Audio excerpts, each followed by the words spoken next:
आपलं कर्जत न्यूज, बेधडक, निर्भीड आणि परखड. मुसळधार पावसात घराची भिंत कोसळली, महिला गंभीररित्या जखमी. मुसळधार पाऊस आणि सोसाट्याच्या वाऱ्याने कर्जत शहरातील पंचशील नगर येथील घराची भिंत कोसळून महिला गंभीररित्या जखमी झाली असून दोघांना किरकोळ जखम झाली आहे. आज सकाळी 10:30च्या सुमारास सोसाट्याच्या वाऱ्याने गुंडगे येथील पंचशील नगर येथे राहणारे सचिन नायकर यांच्या घराची भिंत कोसळली. त्यामुळे घरात राहणाऱ्या सचिन नायकर यांची पत्नी स्वाती नायकर यांच्या डोक्याला गंभीर दुखापत झाली, तर सचिन नायकर आणि त्यांच्या मुलाला किरकोळ जखम झाली. सुदैवानं यात सर्व कुटुंब वाचले. येथील नागरिकांनी ताबडतोब त्यांना बाहेर काढून कर्जत येथील उपजिल्हा रुग्णालयात दाखल केले. गंभीर दुखापत झाल्याने त्यांना पुढील उपचारासाठी पनवेल येथील रुग्णालयात हलवण्यात आले. घराची भिंत कोसळल्याने संपूर्ण घराचे मोठ्या प्रमाणात नासधूस झाली, प्रचंड आर्थिक नुकसान झाले आहे.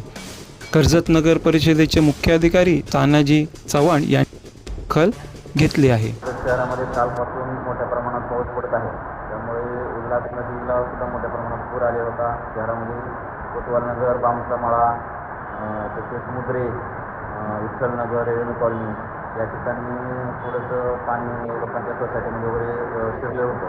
परंतु नगरपालिकेचे नगराध्यक्ष, उपनगराध्यक्ष, सर्व सभापती, सर्व नगरसेवक, नगरपरिषदेचे सर्व कर्मचारी वर्ग यांनी या परिस्थितीवर लक्ष ठेवून आहोत आणि ज्या काही ठिकाणी अडचणी येतील त्या अडचणी आम्ही वेळोवेळी दूर करत आहोत. तसेच बऱ्याच काही 2 ठिकाणी झाडं वगैरे पडलेली आहेत, ती पण आम्ही तात्काळ बाहेर काढून देत आहोत. तरी त्या ठिकाणी काही कोणत्याही नागरिकांना अडचणी त्यांनी तात्काळ नगर परिषद प्रशासनाशी संपर्क साधावा. तर आज 2 घटना घडल्या. एक रात्री भिसेगावच्या इथे एक थोडी दगड कोसळली घरावर आणि एक पंचशील नगरमध्ये घरावरची भिंत पडली. त्याबाबत काय आपल्याकडे माहिती आहे? रात्री 7:30च्या सुमारास भिसेगाव इथे एका 2 घरांच्या पाठीमागे दगड कोसळून घरांचं नुकसान झालं आहे. त्या ठिकाणी कुठलीही जीवित आणि मेजर प्रमाणात झालं नाही, फक्त घरांचं नुकसान झालं आहे. आणि आज सकाळी पंचशील नगर येथे एका घराची भिंत कोसळून 3 जण जखमी झालेले आहेत. त्याही परिस्थितीवर आम्ही लक्ष ठेवून आहोत. तिथे कोणाला काही अडचण आली तर आम्ही मदत करतो.